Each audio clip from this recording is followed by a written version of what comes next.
Coucou, c'est bientôt Noël et qui dit Noël dit cadeau.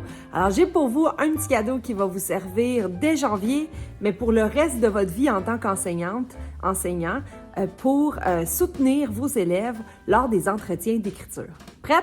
Je vous présente ça. La partie la plus importante lors des ateliers d'écriture est selon moi la partie où les enfants écrivent. C'est là qu'on a la chance et l'opportunité de venir soutenir l'auteur en faisant des entretiens. Et en soi, c'est tout un art d'être capable de fournir la rétroaction nécessaire pour que l'auteur, l'élève, puisse évoluer et s'améliorer. Et c'est là que la différenciation pédagogique a tout son sens parce qu'on vient soutenir l'auteur, élève, dans sa démarche de création. Oui, mais Marie, je sais toujours pas comment faire un entretien d'écriture. Ne vous en faites pas, tout va bien.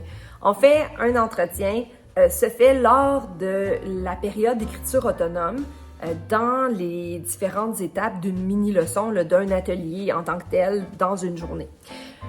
L'entretien peut se faire de façon individuelle ou encore de groupe. En général, dans une semaine d'écriture, on essaie de passer tous les élèves. Donc, un entretien doit durer environ 30 secondes à 2 minutes, pas plus. Par contre, si vous vous rendez compte que certains élèves auteurs ont le même défi à relever au niveau de certains points, de certaines stratégies qu'ils n'arrivent pas à utiliser encore dans leur écriture, bien, vous pouvez les rassembler lors d'un entretien et faire un entretien spécialisé pour le besoin de ces élèves auteurs-là. C'est pas toujours évident de faire des entretiens d'écriture et de s'y mettre puisqu'on a été habitué d'offrir une situation d'écriture aux élèves, de leur demander de faire un plan, après ça d'aller écrire, puis après ça, quand ils viennent nous voir, on leur dit « ben va réviser ». Mais on leur explique pas comment faire. Donc, c'est ce qui est dans l'esprit des mini-leçons avec les entretiens d'écriture de Lucy Calkin, c'est qu'on suit les différentes étapes de la démarche d'écriture avec l'élève auteur et on le traite en tant que tel comme un auteur. Alors les voici vos cadeaux, ce sont 2 signets aide-mémoire pour faire vos entretiens, que ce soit des entretiens individualisés ou de groupe. Alors toutes les étapes importantes à vous rappeler lorsque vous faites un entretien.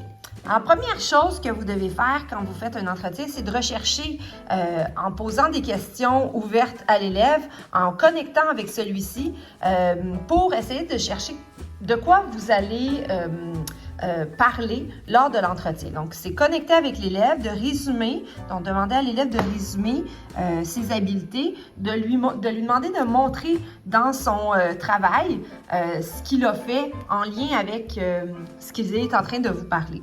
Donc, très important de lui demander, premièrement, quand vous commencez un entretien avec l'élève, est-ce que je peux faire un entretien avec toi? Parce que peut-être qu'il n'a pas le goût, puisqu'il est en train de travailler sur quelque chose d'autre ou il n'est pas prêt. Alors, il faut respecter ça. On doit traiter les élèves auteurs comme des auteurs, puisqu'ils en sont des auteurs. Donc, on peut leur poser des questions sur ce qu'ils aiment faire comme auteurs, ce qu'ils ont appris sur le sujet ou sur une différente mini-leçon. Donc, c'est vraiment la période de les faire parler. 2 petites choses à vous rappeler quand on fait des entretiens. Premièrement, c'est 1 entretien par semaine par enfant. Donc, 4 à 6 entretiens par atelier. Ça, c'est ce qu'on vise. Encore une fois, il se peut que ça soit pas possible. Ne vous en faites pas. Ce qui est important, c'est que vous gardiez un rythme. Donc, de ne pas attendre trop longtemps avant de voir un élève auteur, d'être engagé dans votre travail et engager aussi l'élève auteur dans son travail d'auteur et de lui donner une certaine indépendance puisqu'on veut garder cet esprit des ateliers d'écriture où on traite l'élève auteur comme un auteur. Quand on a fini de se connecter et de poser nos questions à l'élève auteur, on prend le temps de le complimenter en lui demandant encore une fois la permission de lui donner un compliment. Et on le complimente toujours en lien avec ce qu'on a vu sur les différentes mini-leçons et ce qu'on remarque qu'il a fait dans son travail d'auteur. Ensuite, on prend une décision.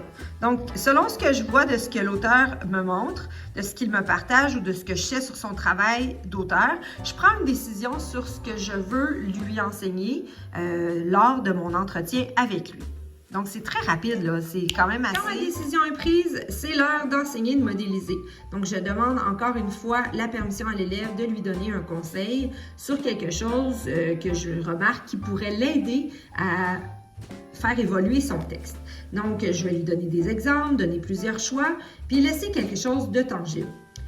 Pour cela, j'ai différents outils que je vous parlerai dans une autre capsule vidéo.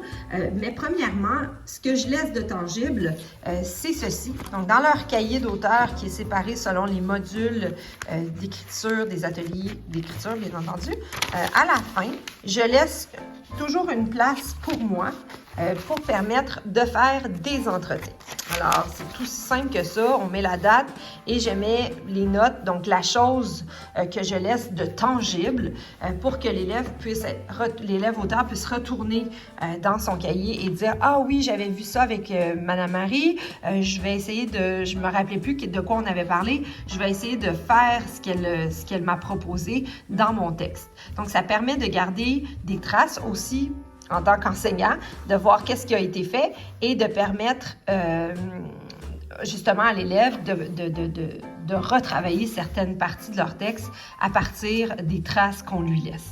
La dernière étape de l'entretien, c'est de faire ce lien-là entre la mini-leçon et l'indépendance de l'auteur, lui permettre de lui redonner les rênes de son écriture et lui permettre de se fixer un objectif et de se rendre compte aussi de ce qu'il est bon maintenant en tant qu'auteur, ce qu'il voit qu'il a évolué. Donc, c'est aussi simple que cela pour les entretiens individualisés. Pour les entretiens en sous-groupe, c'est pratiquement la même chose, les mêmes étapes. On a mis quand même un temps approximatif puisque les entretiens en sous-groupe sont un peu plus longs puisqu'on rassemble des élèves auteurs ensemble. Première étape, on se rallie, donc on complimente, on met les auteurs au travail. Donc, bien entendu, il faut que ça soit un travail qui est assez facile pour eux et qui leur permette de s'engager. Par la suite, on fait un premier essai, donc on partage un texte aux élèves auteurs et on fait de l'échafaudage. Donc, on monte la structure avec eux du texte. Ce que je veux dire par là, c'est qu'on prend le temps de construire avec eux la stratégie qu'on veut qu'ils puissent retenir, qu'on veut qu'ils puissent être capables d'utiliser par eux-mêmes. Donc, encore ici, on est dans une pratique qui est guidée. On est avec eux dans cette étape-là. On passe ensuite à l'essai numéro 2, où c'est du travail autonome sur leur texte ou sur le texte d'un autre élève auteur qui est avec lui ou elle lors de l'entretien en sous-groupe. Donc, ils travaillent sur l'exercice qui est demandé au départ et on peut les renvoyer lorsqu'on voit qu'ils sont prêts à continuer par eux-mêmes à mettre en place cette stratégie-là, ou du moins qu'on sent qu'ils vont être capables de le faire par eux-mêmes. Pour terminer, encore une fois, le lien qui est très important, il ne faut pas escamoter cette partie-là des entretiens où on leur laisse quelque chose de tangible, un artefact. Ça peut être aussi simple qu'un mini tableau d'ancrage que l'on colle dans la partie entretien de leur cahier d'auteur ou encore une note pour qu'ils puissent, un post-it, peu importe qu'est-ce que c'est, mais quelque chose de tangible pour qu'ils puissent se rappeler qu'ils ont fait cet entretien-là avec vous. Donc, quel est leur plan pour la suite en tant qu'auteur et sur quoi ils vont travailler pour, encore une fois, leur donner la contrôlabilité, leur permettre de s'engager dans leur travail de façon indépendante. Alors voilà, c'est aussi simple que ça. Vous n'avez qu'à télécharger les siglets sur le site En Première Classe Prof dans la section Français, Écriture, Atelier d'écriture Lucy Calkins, ils sont gratuits. Pour ce qui est des entretiens, si vous avez des questions plus précises, n'hésitez pas à m'écrire, que ce soit sur Instagram, Facebook ou encore via le site d'En Première Classe Prof. Les entretiens, c'est la partie la plus importante des ateliers d'écriture et je veux que vous reteniez ça puisque c'est là que vous allez avoir des traces tangibles sur ce que vos élèves auteurs sont capables de faire et leur permettre d'évoluer et leur permettre surtout d'aimer l'écriture. Pour terminer, je vous laisse sur une petite réflexion, une profonde réflexion venant de Dave Nadon dans un de ses livres qu'il a écrit. Les seuls auteurs à qui on oblige d'écrire, ce sont les élèves. Je pense qu'il est temps que les enseignants, on puisse permettre aux élèves de devenir des auteurs et des auteurs pour la vie en leur donnant le goût et le plaisir d'écrire. Hey, je vous souhaite un joyeux Noël tout le monde. On se reparle. Bye bye!